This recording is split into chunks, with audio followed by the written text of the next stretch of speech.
Halo guys, kembali lagi dengan Raid Channel.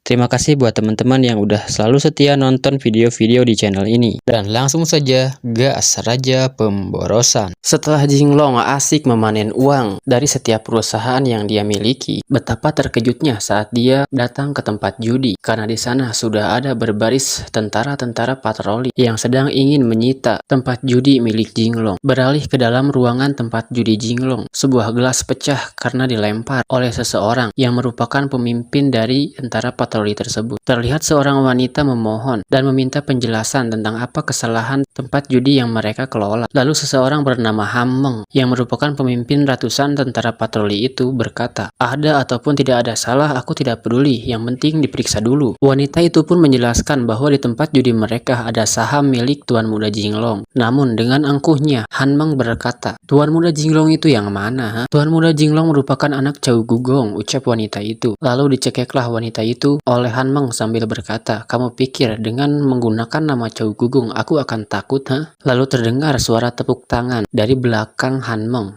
dan berkata, sungguh hebat. Sejak kapan tentara patroli tidak menghargai keluargaku?" ucap Jinglong. Seseorang bawahan pun berkata pada Hammeng, "Tuan, itu benar. Dia adalah Li Jinglong, anak dari Chow Gugong." Lalu seketika dia pun mendadak ramah dan minum-minum dengan Jinglong, guys. Tuan Muda, tolong jangan perhitungan denganku. Aku hanya menjalankan tugas. Oh iya, sejujurnya aku dulu mengikuti Chow Gugong. Wah, benarkah? Kalau begitu, berarti kamu dekat dengan Yin Cheng, jawab Jinglong pada Hammeng. Tidak, aku tidak dekat dengan Yin Cheng. Aku tidak mengenalnya. Tuan Muda, saya harap pengertian Anda. Ini adalah tugas resmi. Saya harap kamu mengerti, ucap Yin Cheng. Tuan Muda, bila aku bersalah, aku menggunakan arak ini sebagai tebusan. Lalu kemudian terlihatlah wanita-wanita penghibur di tempat judi tersebut dibawa oleh para tentara patroli, guys. Sialan, berani-beraninya mereka tidak memberi muka padamu, bos. Biarkan aku memberikan mereka pelajaran, ucap Lin Peng yang kesal dengan perlakuan patroli itu. Memangnya siapa yang tidak tahu bahwa bos adalah orang dari cucu kaisar? Timpal Muang pada Jinglong. Ya, sungguh aneh, mereka kenapa tidak memberi muka pada Jinglong? Sebenarnya, siapa dalang di balik peristiwa ini? Ucap Lin Peng yang kebingungan dengan adanya patroli yang tidak memberi muka kepada Jinglong, guys. Ya, memang tidak ada, kecuali satu, yaitu Kaisar, ucap Jinglong. Dan seketika, Lin Peng dan Muang pun terkejut mendengar ucapan Jinglong.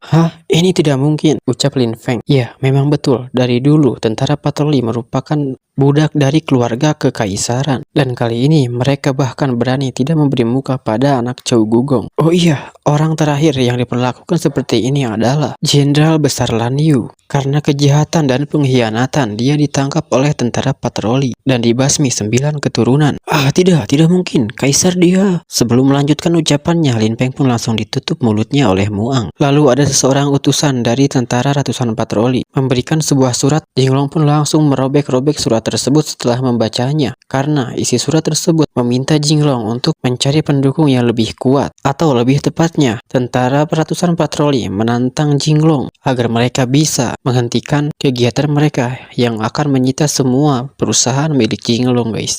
Tuan Muda, berarti perintah untuk memeriksa semua bisnismu itu perintah dari Kaisar langsung, ucap Muang. Tidak semuanya perkataan Hammeng dapat dipercaya, karena setelah aku menanyakan tentang Yin Cheng, dia pun mengelak dan seolah-olah menghindar. Memangnya siapa Yin Cheng? Tanya Muang. Dia merupakan seorang prajurit tua yang merupakan pengikut dari keluarga Chow Gugong, dan dia pernah membantuku dalam menjalankan tugas. Namun dia berakhir dengan kepala dipenggal oleh Kaisar. Apa? Dia bilang tidak mengenal Yin Cheng? Tanya Lin Feng. Ya, dia bilang tidak mengenal Yin Cheng. Atau lebih tepatnya, dia tidak ingin terlibat dengan keluarga Li. Aku yakin yang lainnya ini adalah sebuah ngomong kosong. Kak Jinglong, apakah kita harus mengatakan ini pada Chow Gugong? Tidak perlu. Masalah seperti ini biarkan aku aja yang membereskan. Lagi pula, aku juga memiliki teman yang memiliki banyak pengaruh di tempat ini. Dan singkat cerita, Jinglong pun pergi ke tempat Su Gugong, guys. Ada hal apa yang membawamu datang kemari, Jinglong? Ucap Tuan Su. Dan Jinglong pun memberikan sebuah hadiah kepada Tuan Su, guys. Hadiah berupa teropong untuk membantu kegiatan mengintip para wanita-wanita saat mandi, guys. Dan betapa senangnya Tuan Su mendapatkan hadiah tersebut. Jinglong, apakah ini yang disebut tabung untuk mengintip macan? Macan apa yang kau maksud? Tanya Jinglong balik.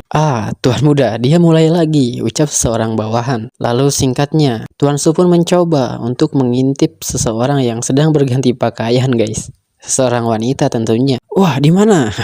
Tanya Jinglong yang tertarik dengan wanita yang sedang mengganti pakaian tersebut. Lalu singkat cerita, Jinglong pun menceritakan tentang kejadian di tempat bisnis milik Jinglong dan meminta Tuan Su untuk mendatangi pemimpin ratusan tentara patroli, guys. Tuan Su pun menyetujui hal tersebut. Jinglong, masalah ini biarkan aku saja yang mengurusnya.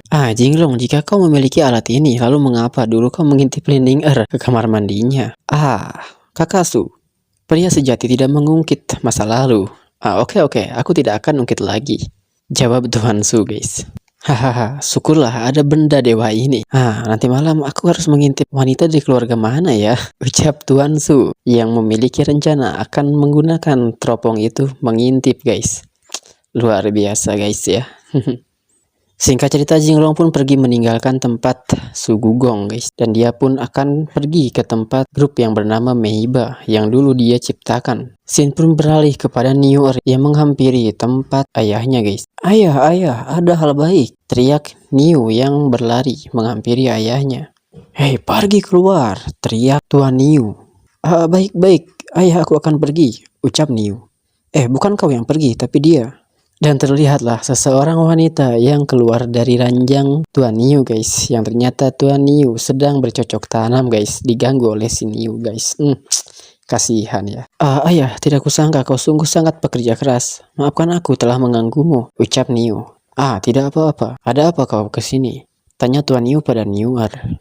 Ayah, aku ingin mengabdi pada negara dan mengurus segalanya sepertimu. Hei, apa yang kau bilang? Pergi, ucap Tuan Niu yang tidak mau anaknya terlibat dalam masalah negara, guys.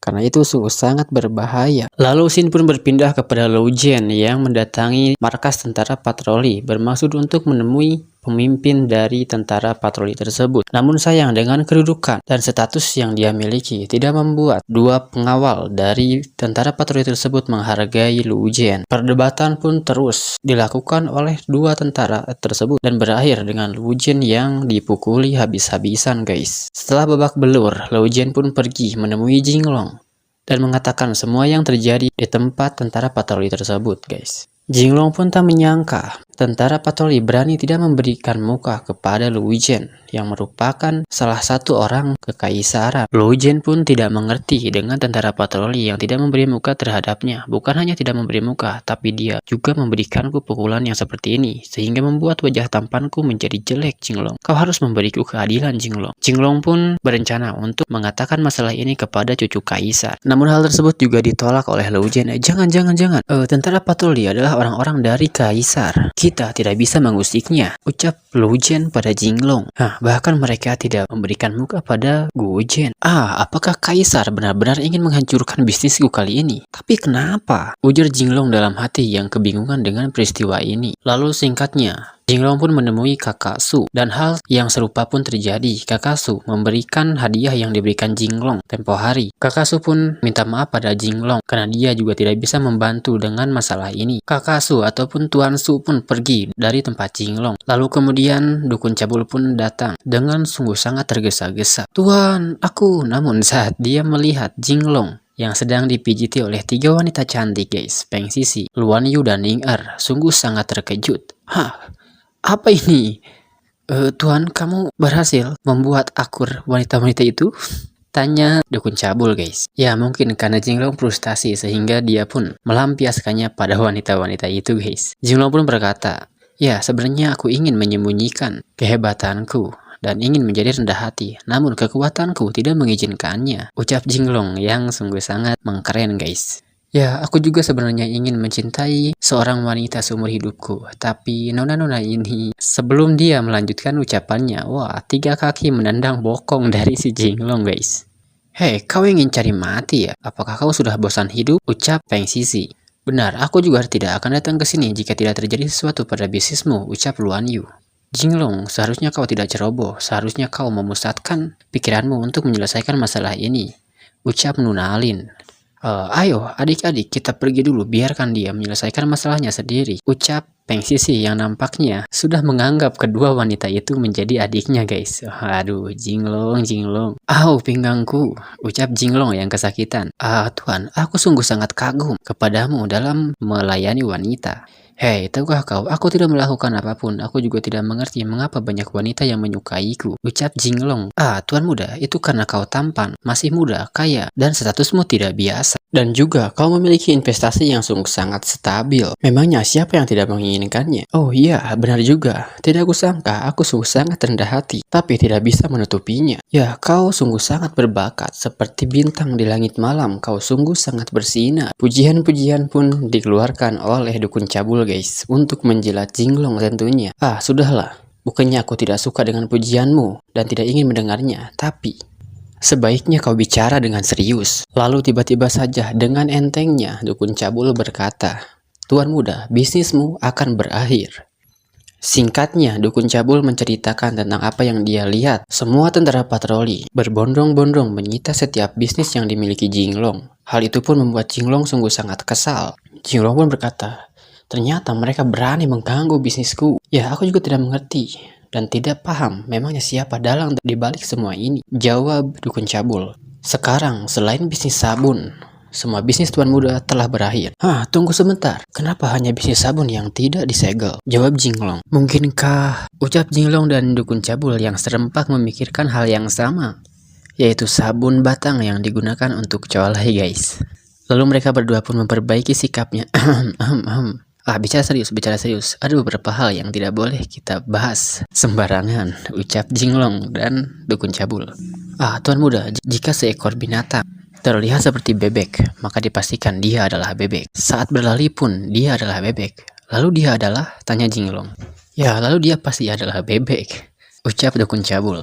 Hei, apakah masalah ini perlu kau bicarakan? Tanya Jinglong yang kesal. Tuan, singkirkan semua ketidakmungkinan. Tidak perlu seberapa luar biasa yang tersisa. Itu adalah satu-satunya kebenaran. Maksudmu apa? Tanya Jinglong.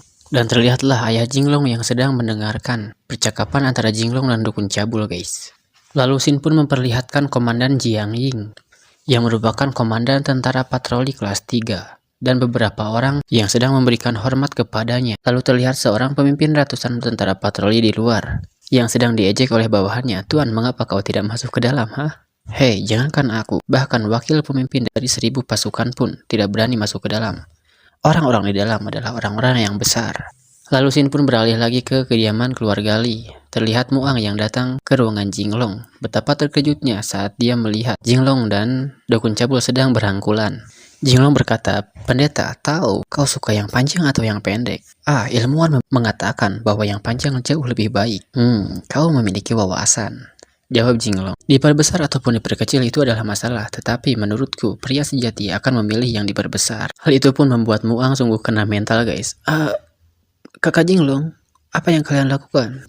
Muang, ternyata kau datang. Yang aku bicarakan berusaha adalah ini, sambil memperlihatkan teropong yang dipegang oleh Jinglong. Perdebatan pun mengenai perumpamaan yang sungguh tidak masuk akal pun terjadi di tempat itu guys. Lalu Sin pun memperlihatkan cucu kaisar bersama Kaisar Yunwen. Kesinilah, aku ingin menguji tugasmu. Kakek, sekarang masalah Jinglong bagaimana? Hari ini kita jangan bicarakan tentang Jinglong, jawab Kaisar. Sebenarnya apa yang ingin kakek lakukan pada Jinglong? Apakah dia benar-benar ingin menghancurkannya?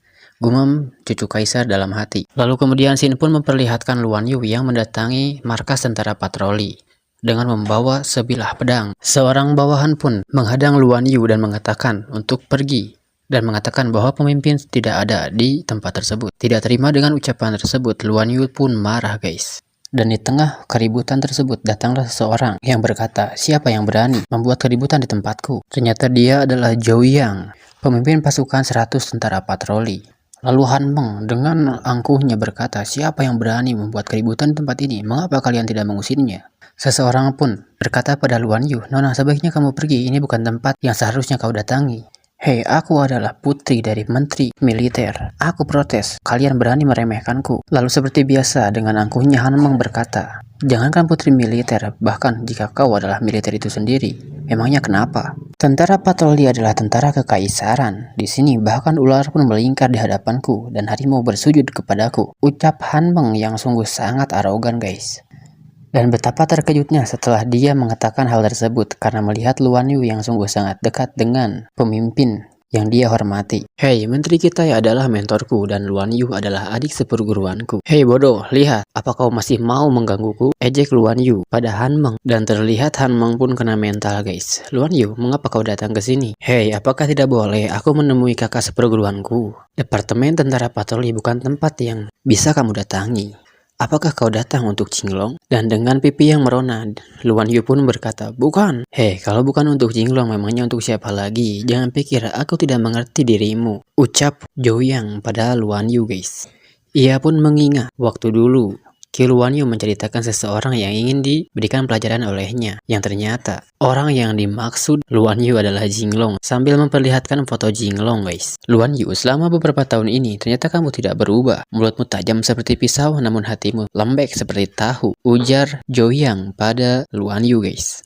Ah, kakak, mana ada seperti itu? Ah, sudahlah, tapi kamu datang terlambat karena ternyata Jinglong sudah ada di tempat itu lebih dulu, guys. Luan Yu pun kaget. Jinglong, kenapa kau ada di sini? Lalu kemudian Zhou Yang pun memperkenalkan Luan Yu pada pemimpin pasukan 1000 yang ditemui oleh Jinglong. Tidak lupa, Zhou Yang pun mengatakan bahwa Luan Yu mencari Jinglong. Dan oleh sebab itulah, Luan Yu merasa sangat malu, guys, sampai tidak sadar memukul kepala Zhou Yang, guys. Ah, bukan aku tidak mencari Jinglong. Hei kau membunuh kakak seperguruanmu? Tanya Jinglong. Lalu singkat cerita kemudian terlihat pemimpin pasukan 1000 pun sedang mengamati hadiah dari Jinglong yang merupakan teropong tadi, guys. Dia sungguh sangat mengagumi hadiah itu. Zhou Yang pun bertanya, Tuan, memangnya harta karun seperti apa yang kau maksud itu? Hei, kamu lihat, hanya perlu diusap seperti ini, maka ini akan memanjang sambil mempraktekkan usapan tangan pada rudalnya, guys. Pada teropong itu, guys. Lihat, bukan saja hanya memanjang, dia juga bisa memperbesar. Hal itu pun didengar oleh Luan Yu yang mengira apa yang dibicarakan mereka adalah sesuatu hal yang membuat rahim Luan Yu hangat, guys. Hei, kalian berdua, cukup, teriak Luan Yu. Kami adalah pria yang baik kok. Tenang saja Luan Yu. Benar, tidak seperti yang kau pikirkan. Timpal pemimpin pasukan 1000. Lalu tiba-tiba saja Jinglong berkata, orang benar tidak akan berbicara secara terselubung. Pemimpin 1000, apakah kau bisa membantuku? Anggap saja, aku berhutang budi padamu. Tuan Muda Jinglong, sebenarnya aku juga ingin membantu, tapi kedudukanku sangat rendah. Di atasku masih ada Jen Pusi, dan di atas Jen Pusi masih ada Hui Qianxi, dan di atasnya masih ada Tongji, dan di atasnya lagi ada tuan itu, yaitu Komandan Tentara Jiang Ying. Dan orang-orang Tuan Muda Jinglong tidak berada di tanganku, tetapi ada di tangan Jen Fusi. Lalu kemudian Jinglong pun tidak terima dengan ucapan pemimpin 1000 itu. Dia pun marah karena tidak terima orang-orangnya di penjara, sedangkan penjara itu hanya untuk pemberontak dan orang-orang jahat lainnya.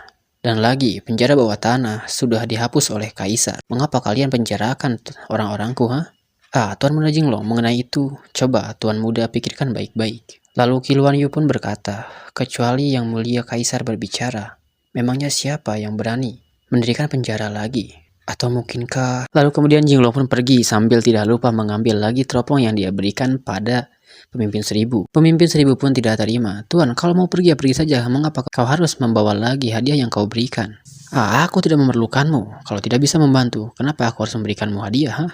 Sebenarnya bukan aku tidak bisa membantu, tetapi itu tergantung pada Tuan Muda Jinglong. Seberapa dalam Tuan Muda Jinglong memahami aturan yang ada di sini sambil memberikan kode kepada Jinglong berupa meminta uang, guys. Ya, tahulah ya. Seperti di negara Wakanda, guys.